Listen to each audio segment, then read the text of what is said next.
안녕하세요. 순금초대 유재구입니다. 오늘은 일요일입니다. 주말 가족분들하고 좋은 시간 되시기 바랍니다. 제가 썸네일에 서울 대탈출이다 이렇게 적었는데요. 부동산 관련해서 그렇게 요약을 해서 썸네일로 적었습니다. 다들 뭐 아실 거라고 보고요. 서울 부동산 시장, 특히 아파트 시장이 지금 요동을 치고 있죠. 금리를 한국은행에서 0.25% 내렸는데 대출 금리는 오르는 현상.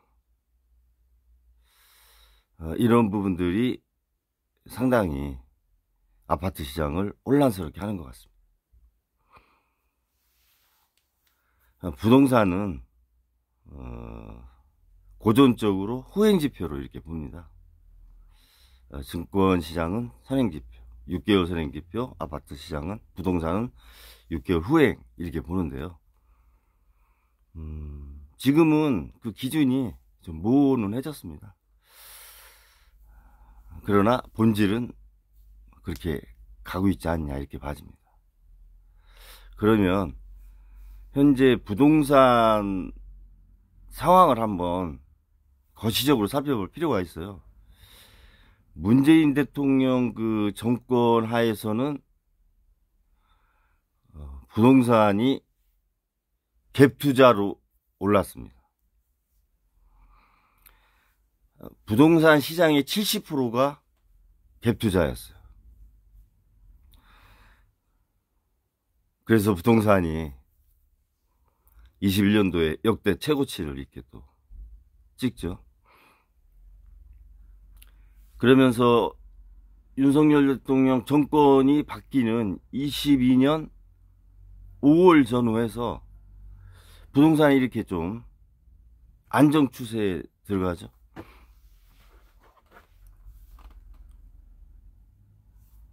그 안정됐던 것이 서서히 총선을 두고 이제 오르기 시작합니다. 올 4월. 그래, 그 피크를 찍은 것이 제 생각에 8월 같아요. 7, 8월. 7, 8월에 이제 21년도에 찍었던 고점을 올해 7, 8월에 다시 찍으면서 쌍봉을 그렸다. 저는 이제 그렇게 보는데요. 이 윤석열 정부는 부동산 정책이 이 갈아타기 정책으로 표현할 수 있어요. 그러니까 5억짜리를 대출을 좀 더 받아서 뭐 10억짜리로 간다든가 7억짜리를 팔아서 14억짜리로 간다든가. 그러려면 자기가 7억을 팔아서 뭐 7억을 대출 받아야 되잖아요. 근데 대출을 받는 한도를 더 늘려준 거죠. 그러니까 갈아탈 수 있었던 거거든요. 그래서 문재인 정권은 갭투자로 부동산이 올랐고, 윤석열 정권은 정책 금융 지원으로 갈아타기 부동산 시장을 바쳤다. 이렇게 저는 규정을 할 수 있다고 봅니다. 문제는 7월에 고점을 찍은 그 상황이 8, 9, 10, 3개월 됐는데 너무 냉각됐다 이거죠. 부동산 시장이. 그러면 한번 지표를 살펴볼 필요가 있어요. 먼저 팔자가 너무 많아요. 아파트 시장에서. 우리나라 아파트 시장이 50년 됐어요. 1970년도부터. 지금 서울의 아파트 팔자가 89,000건이 넘었어요. 9만 건. 팔자가 9만 건인데 10월 달에 10월 20일까지 20일 동안 거래된 게 720건이에요. 팔자는 거의 9만 건인데 매매된 건 720건. 그러면은 0.7%죠. 0.7%. 거래가 0.7% 된 거예요.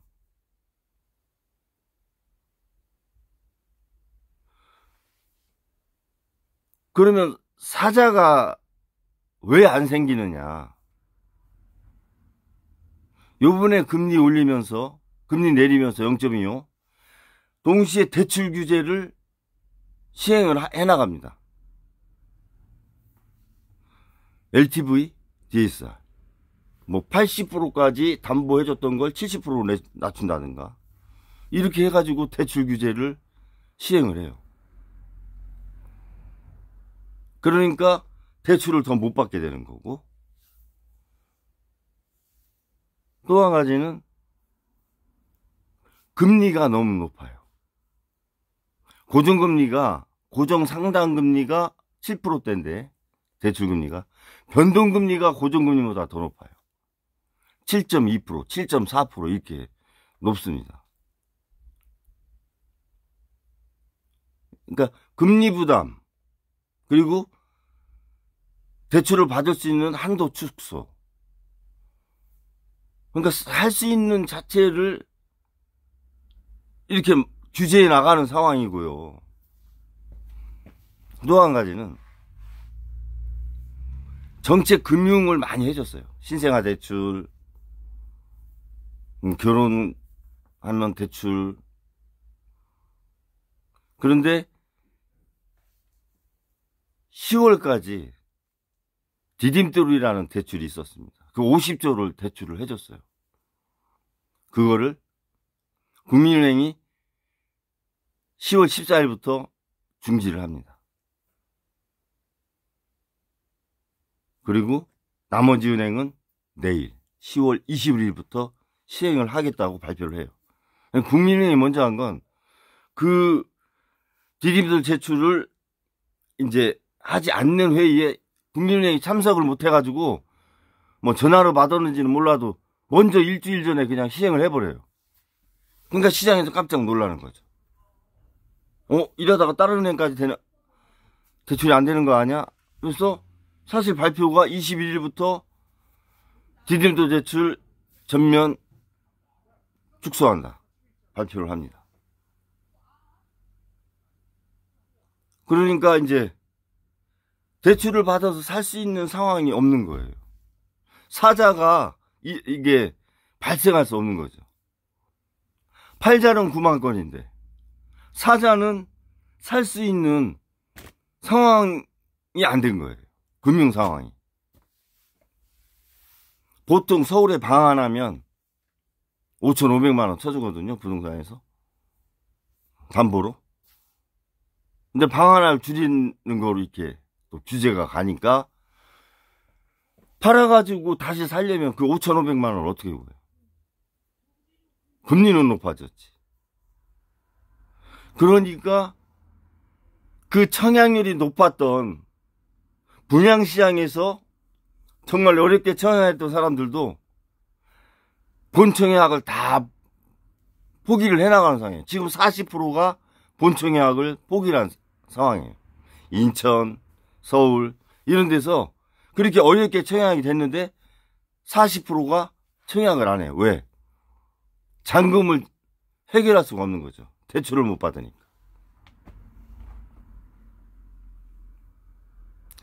증권시장에서 이런 말이 있습니다. 수급은 재료에 우선한다. 무슨 말씀이냐면 어떤 호재가 나와도 수급, 사자와 팔자 이거를 넘어설 수는 없는 거예요.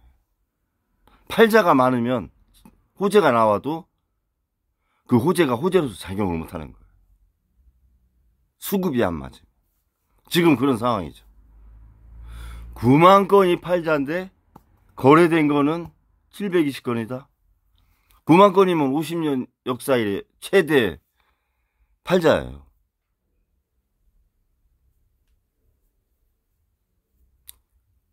그러면 이제 어떤 상황이 나오느냐. 경매가 나오겠죠. 연체가 되면. 그럼 연체율이 어떠냐. 21년도에 5대 시중은행 연체율이 0.2%였어요. 작년에 0.46%였어요. 2배나 올랐죠? 2년 만에. 이 2배는 엄청난 겁니다. 시중은행이 갖고 있는 통화량이 많기 때문에. 근데 올해 0.53까지 올라와 있어요. 벌써 전월 대비 0.6%가 늘은 겁니다.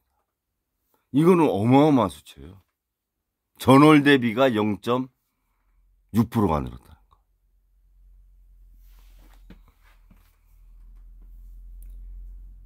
새마을금고 6%, 저축은행 5%대 연체율 이렇게 얘기하잖아요. 시중은행에서의 0.53%라고 하는 건 새마을금고의 10%급 되는 거예요. 굉장히 높은 겁니다. 자, 연체율이 이렇게 높습니다. 국가에서 금융으로 상반기 6개월 동안 부동산 시장에 정책금융 해준 게 324조예요. 우리나라 2016년부터 작년까지 2880조를 부동산에 자금을 투자했습니다. 어마어마한 게 매년 300억 정도 한 거 아니에요? 이 금액은 2015년 기준 박근혜 정부 2배가 넘습니다. 2900조.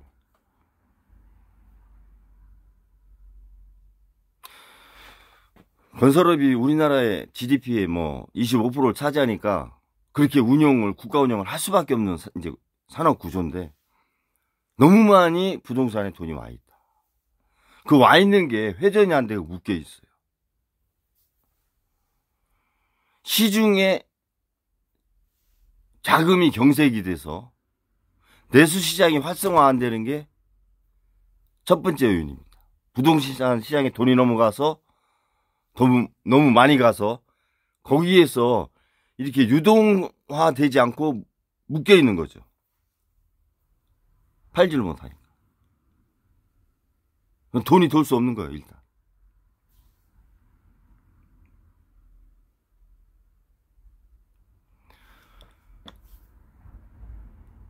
분양 받을 때는 보통 2, 3년 후에 이제 그게 입주를 하잖아요. 그럼 대출이 된다는 전제하에 청약할 거 아니에요?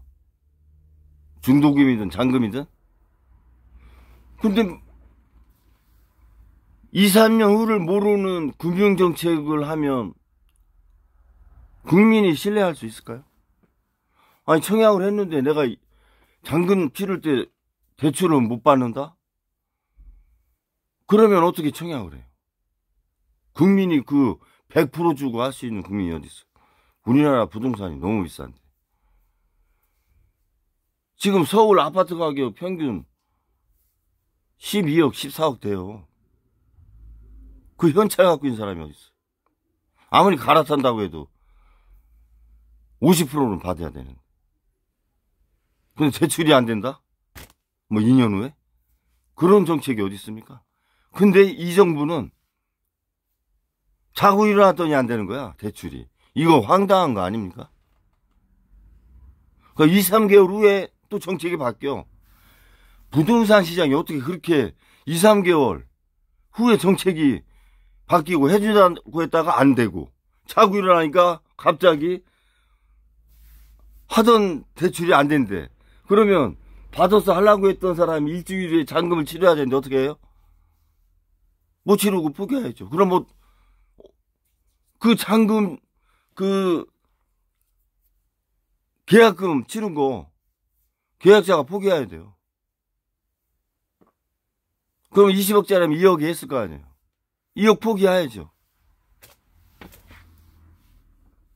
그건 배상을 누구한테 해야 돼요? 그 황당한 상황 되는 거 아니에요? 집주인들? 이 갈아타려고 했던 사람들? 정부에서 갈아타라고 하는 형태의 메시지를 줬잖아요. 부동산 시장 자체를. 그러면 거기에 맞게 선순환이 되게 가야지. 그리고 너무 과열됐다고 하면 연착륙하게 금리나 대출 관련 정책을 해나가야지. 갑자기 이렇게 하면 경착륙이 돼가지고 그냥 붕괴돼 버리는 거예요. 가게가 완전히 죽어요. 아니 5, 6억이 작은 돈이에요. 서울에서도 5, 6억이면 그냥 파산이 난다니까. 가게는. 국토부나 금융감독원, 금융위원회, 기획재정부 뭐 100억, 1000억 조 단위로 이게 만지니까 5억, 10억은 돈으로도 안 보이나 봐. 서민은 그게 전 재산이고 그 절반밖에 자기 돈도 안 되는데. 정책을 그렇게 가볍게 하는 건 저는 그렇게밖에 이해가 안 가요. 이건 있을 수 없는 상황이에요. 그냥 너 죽어라 이거거든.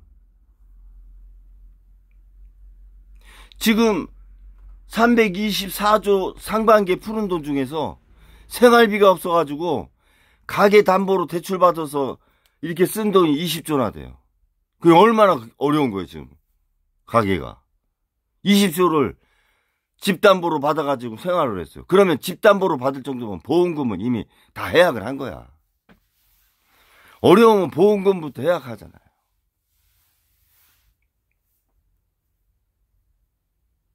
그러면 가게가 얼마나 비상인가 알고 그거를 경제장관 회의에서 이슈화해서 무슨 대응 방안을 이렇게 해나가야 되는데 그런 것들이 뉴스가 전혀 안 나와.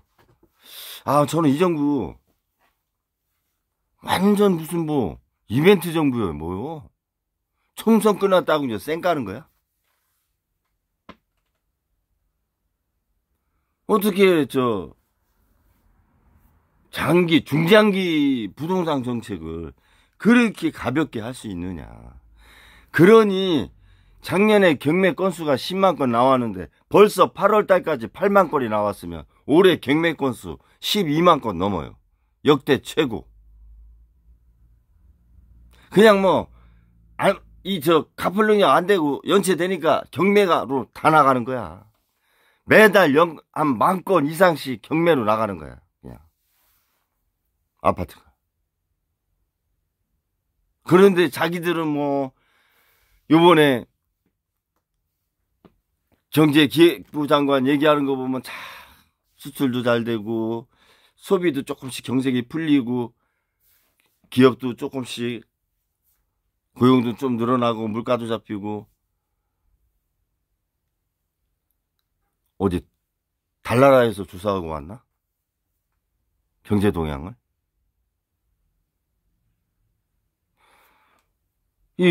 현장에 와서 하라니까 조사를. 왜 책상에 앉아서 달나라 보면서 하냐고. 그러니까 수치가 거꾸로 나오지.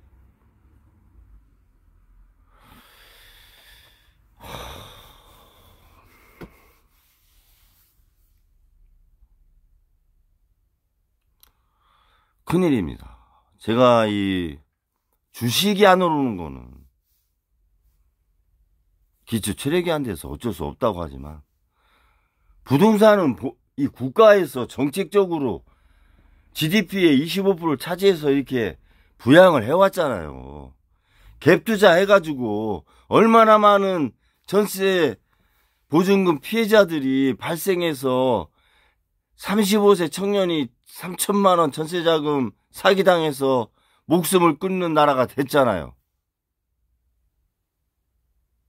그래서 전세자금 못 받아가지고 길바닥에 나앉은 국민이 얼마나 많은데 그걸 보면서도 부동산 정책을 이렇게 하시면 됩니까? 조변석계로? 국가 다 책임져야 돼, 이건. 계약 취소된 건, 그래서 위약금 날린 거, 제 생각엔 국가가 변제해야 된다니까. 20억짜리 샀는데 계약금 2억 날리는 거, 그거, 대출 안 돼서 됐으면은, 국가가 책임져야 되는 거 아니에요? 2억이면 서민 죽어요, 그냥. 가게가 파탈이 난다고. 그럼, 젊은 40대, 50대, 중년. 그 자녀 대학생들 학교를 어떻게 다녀요? 그냥 가게가 풍비박산이 나는 거야.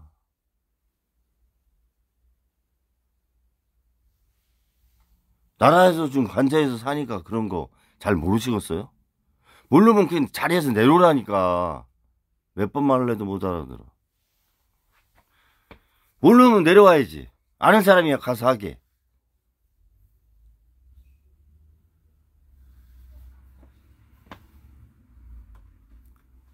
경매 그거 이제 계속 늘어나는 거 어떻게 하실 거야? 마지막 끝물인데 경매가. 이제 부동산 꼭지 찍었다고 다 생각해서 심리가 그렇게 되면 매물은 쌓이고 사자는 없어요. 그러면 파는 사람은 예를 들어서 13억, 사자는 10억, 3억 차이가 나요, 갭이. 이걸 기세라고 그래요. 그럼 거래가 안 돼. 당분간은 거래가 이제 안 돼요. 거래량이 확 줄어. 그러면서 이제 어떻게 해야 돼? 팔자가 가격을 내려오는 거예요. 서서히. 13억에서 12억, 11억. 그러다가 10억에 거래가 하나 되면서 10억에도 거래가 되네? 그게 딱 나타나면 사자가 이제 9억 5천으로 또 딱 내려요. 그러면 팔자가 급매물 같은 경우는 나 지금 당장 급하니까 9억에 그냥 확 던져버려요. 그럼 9억이 돼버리는 거야. 그러면 사자가 이제 8,500, 8억 5천. 그러면서 순식간에 한 달 3개월 만에 3, 4억 떨어지는 거는 순식간이에요. 부동산. 거래 없이 떨어지는 거야. 왜? 사자는 가만히 기다리거든. 왜? 더 떨어질 거니까. 팔자가 그렇게 10만 건씩 쌓여있는데 뭐 급할 거 있어요? 언제든지 살 수 있는데? 그래서 부동산이 무서운 거예요. 그렇다고 막 3, 4억씩 손해보면서 판다는 게 현실적으로 쉬운 건 아니거든요. 근데 또 이자는 또 3, 4억 정도 이자, 5, 6억 이자 내려면 뭐 한 4, 500씩 내려면 맞벌이해서 1,000만 원 벌어도 절반은 이자 내야 되는데. 그럼 어떻게 살아? 그러다가 한 사람 명예퇴직 당하면 그냥 파산하는 거예요. 그건. 집은 안 팔려. 이자 한 사람은 명예퇴직 당해서 한 사람은 벌은 거 갖고 이자 다 내면 뭘로 먹고 살아요? 그냥 파산되는 거예요.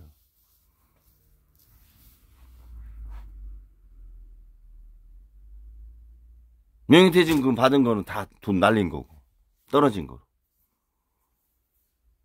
길바닥에 나는 거 순식간이라니까. 14억 15억이 14억 15억짜리가 큰 평수예요? 59평방미터 정도.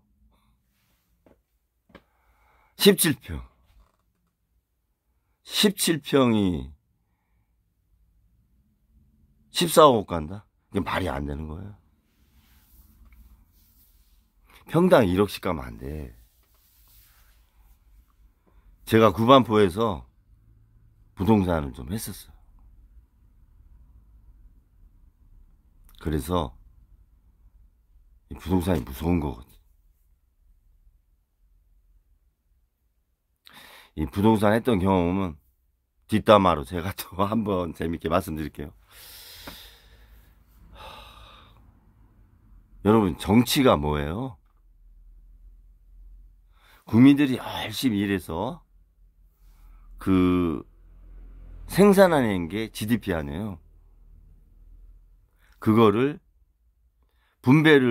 소득 분배를 잘 하는 게 정치가 하는 거 아닙니까?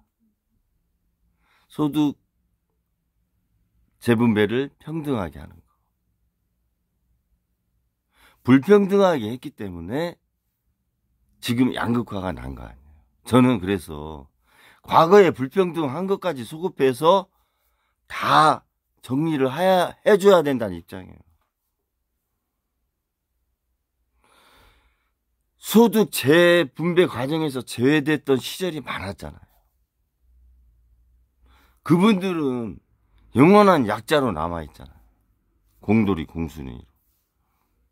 그 국민이 준 주온 글씨, 명예훈장이라고 제가 하잖아요. 정말 그분들이 없었으면 지금 기득권을 누리시는 대기업들 돈 벌었었어요? 그분들 3.9여대 하면서 밤새 가면서 그렇게 공돌이 공순이란 말 듣고 당신들 돈 벌어준 사람들이야. 그 사람들이 지금 국가 하위 20, 30%에 있어. 그러면 재분배 해야지. 저는 그 입장이에요. 제가 공산주의니 뭐 사회주의니 이런 쪽으로 접근하는 게 아니에요. 그게 이치에 맞는 거 아니냐. 인지상정 아니냐. 그걸 국가가 해줘야죠. 소득 재분배를. 아니, 많이 가진 건 자유고, 많이 버는 건 평등이야? 그러면 많이 가진 과정과 많이 버는 과정이 평등했나? 저는 그렇게 안 보는데. 그러니까 불평등했으니까 재분배가 돼야지. 소급해서. 공돌이 공순이라고 하는 명예훈장 좋은 글씨 받으신 분들, 위대한 우리 윗세대 분들, 어머니, 아버지, 그분들 노후 당신들이 좀 일부 책임져야 된다니까. 정부하고 있는 사람 뺏어서 내가 주는 것 같지만 뺏어서 주는 게 아니야. 당연히 줘야 될 걸 줘야 되는 거야. 그렇게 생각해야 돼. 특히 저성장기에는 양극화가 더 심하거든.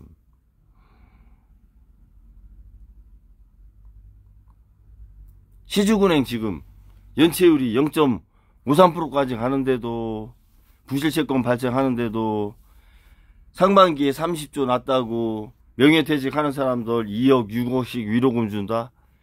이게 지금 금융권에서 할 수 있는 행위입니까? 같은 시대를 살아가는 공동체로서 그게 합당할까요? 법인세 내야지. 돈 벌었으면. 법인세를 안 내고 왜 자신들의 공동체 구성원에 다 환원해? 주주한테 환원 안 하고.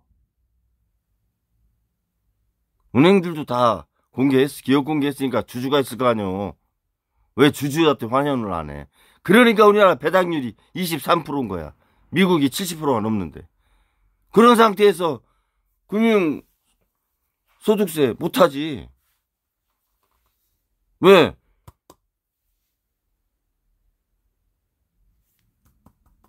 배당금은 종합과세 되거든요. 요번에 고려아연도 이 세금 문제 때문에 영풍하고 MBK가 이긴 거야. 세금 때문에. 세금 전략으로 싸워서 고려아연 측이 패배를 한 거죠. 좀 복잡해요, 그거는. 아주 전문적인 그 세무 관련된 게 있어야 됩니다. 주식 관련해서. 그 부분은 제가 이제 설명드리긴 좀 그렇고, 아무튼 세금 문제 때문에 영풍하고 MBK가 고려아연을 이제 지배하게 되는 수순으로 가는 것 같습니다. 아직 확정은 안 됐지만 거의 80, 90% 그렇게 된 상황이에요. 자, 정치는 공동체가 함께 소득 분배가 잘 돼서 가라는 거죠. 대기업이 많이 소득을 냈다고 그거를 대기업하고 똑같이 나누자는 게 아니에요. 이 자영업자나 이 가게가 낙수 효과가 없잖아요. 우리나라는. 대기업 수출 잘 된다고 해서 그것이 가계로 연결되는 연계성이 없어요. 그럼 내수시장에 미치는 효과가 크지 않아. 왜? 재벌 위주의 총수 일가를 중심으로 하는 기업 구조 때문에 재벌을 일가를 위하는 부의 가치를 높이는 쪽으로 기업 운영을 하기 때문에 주주들, 또 내수시장에 있는 이런 가게나 자영업자들한테는 영향이 없어요. 낙수 효과가 안 돼. 그거를 제도를 만든 게 국가고, 아직까지도 지배구조를 그런 식으로 인정해주는 것도 국가고, 밸류업 가치 한다면서 주주 중심이 아니라 재벌 중심의 밸류업 가치, 그럼 변할 거 하나 없다. 기업 밸류업 가치가 높아질 수가 없어요. 눈 가리고 아웅 하는 거야. 국민들 바보라고 생각하고. 소득 배분배를 잘하는 정부가 유능한 정부다. 제가 볼 때 이 윤석열 정권은 민간 주도형이라기보다는, 물론 보수는 작은 정부를 추구하죠. 그러니까 민간 정부로 이렇게 가고, 규제도 좀 완화하면서 이렇게 이제 좀 내버려두는 쪽으로 이렇게 지켜보면서 이렇게 이제 중요한 데마다 정책을 하지만, 저는 민간 주도형 정부가 아니라 방관하는 정부다. 윤석열 정권. 그 방관을 왜 하느냐?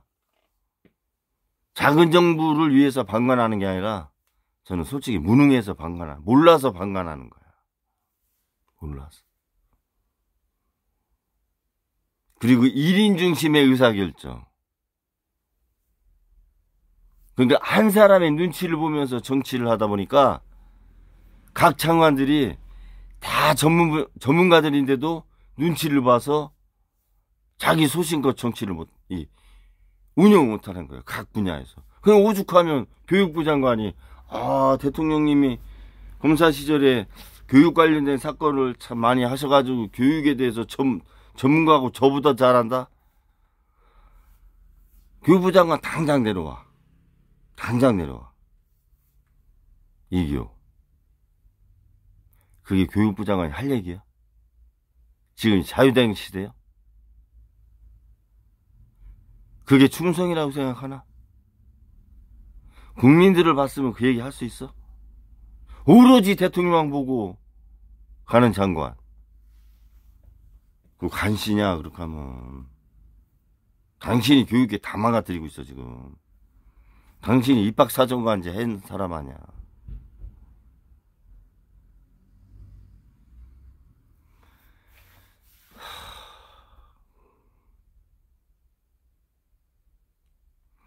저번 시간에 리더십이 바뀌어야 된다고 말씀드렸죠. 패밀리형 리더십은 안 된다. 국가를 운영하고 기업을 운영하는데 가족 중심의 리더십이 과연 적당하고 미래를 열고 진화시킬 수 있을까요? 공동체를?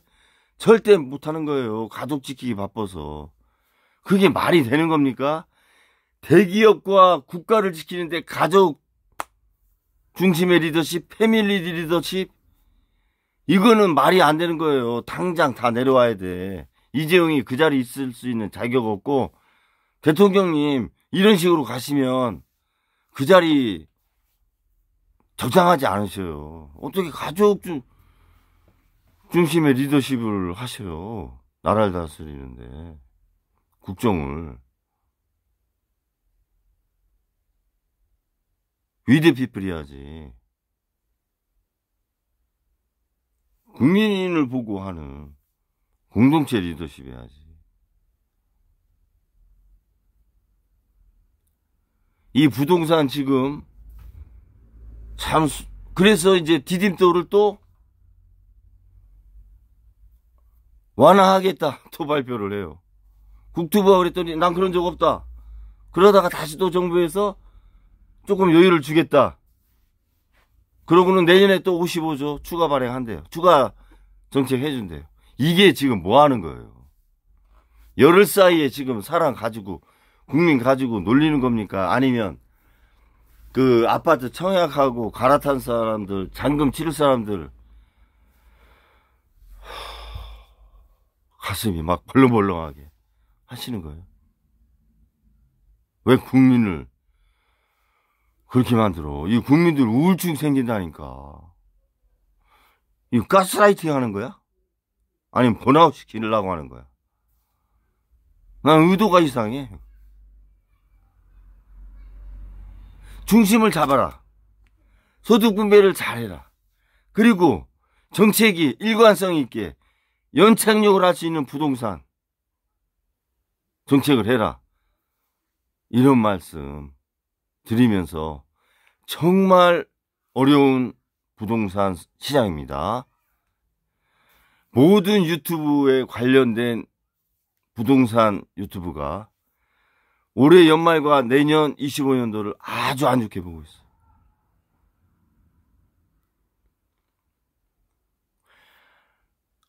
준비를 또 하셔야 돼요.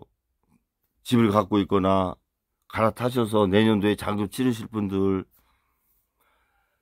대출을 너무 많이 받으신 분들, 나름의 준비를 해주셔야 됩니다. 정부가 저 해줄 거라고 생각 안 해. 이 정부는 레리비야. 그냥 내버려둬. 왜? 책임을 져본 적이 없잖아요. 책임을 안 져.